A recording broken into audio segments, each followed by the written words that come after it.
Welcome back to From Heart to Shelf, Mini Musings of an Indie Author.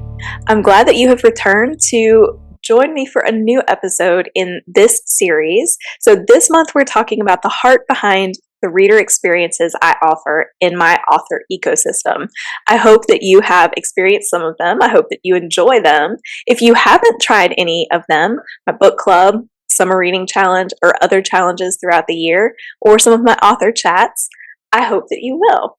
So today I wanted to talk about another aspect of my heart behind these reader experiences that is a little bit more personal, and that is combating loneliness, one story at a time. So for me, this is actually a recent kind of epiphany, I guess you will, of looking back over my time as a reader and the journey that has led me to being an author and all of that. And so on World Book Day in 2026, I decided to make this video. And it was a cute video, and quite honestly, every time I watch it, it brings tears to my eyes because I paired it with this really sweet song. And anyway, what it all boils down to is I realized that as a kid, I would have been probably the loneliest kid on the planet. But I had a few things that helped me not be so lonely. I had books, I had my imagination, and I had animals, both real and stuffed animals. And I would frequently tell those stuffed animals or real animals all of my stories. I remember when I was, I guess I would have been 9. Yeah, 9 or 10. I remember that at that time we lived in North Carolina, and my father was a pastor, and so we lived in the manse, that the house that the church provided, and it was right next to the church, but there was a cemetery in between. So any spookiness to my stories definitely comes from frequently living next to cemeteries. But I would walk past the cemetery.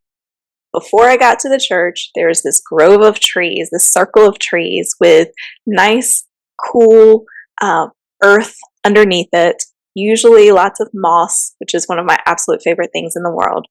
And I would take my dog Sprit there, and we would sit under those trees, and I would tell him stories of fairies and all sorts of things. It's where I think the ideas for my fantasy stories first started blossoming, was in that little grove of trees. So thinking about how much books and stories meant to me and how they kept me from being lonely. Now, as an author, one of the most amazing parts of writing stories and sharing them with other readers is that now I get to write stories that bring companionship to lonely people, that open their eyes to other experiences, to other mindsets, to other challenges and places and types of people that they may or may not meet, just like I had growing up and today as an adult when I read books. So when I think about the reader experiences that I offer, I include my books with that because that is probably the greatest experience I can give to a reader. I spend sometimes years, usually years, with every story, every book that I put out. I'm not a very fast publisher at this stage in my life, but I pour so much into these stories, and so this is the ultimate experience that I can give to readers, is just being able to dive into these worlds that I create, to get to know these characters, to learn from them, just like I have.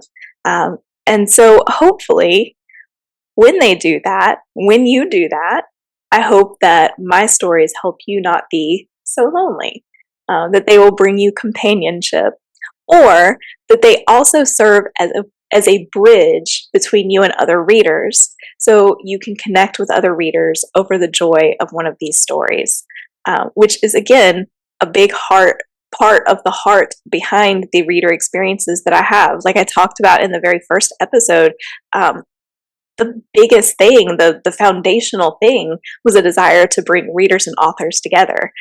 So hopefully, in addition to just bringing you some companionship with the story itself, it also brings you companionship with fellow readers and brings you to get to know some incredible authors and learn about how the stories come to be.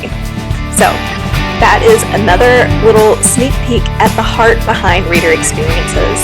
Thank you for joining me. Share the read.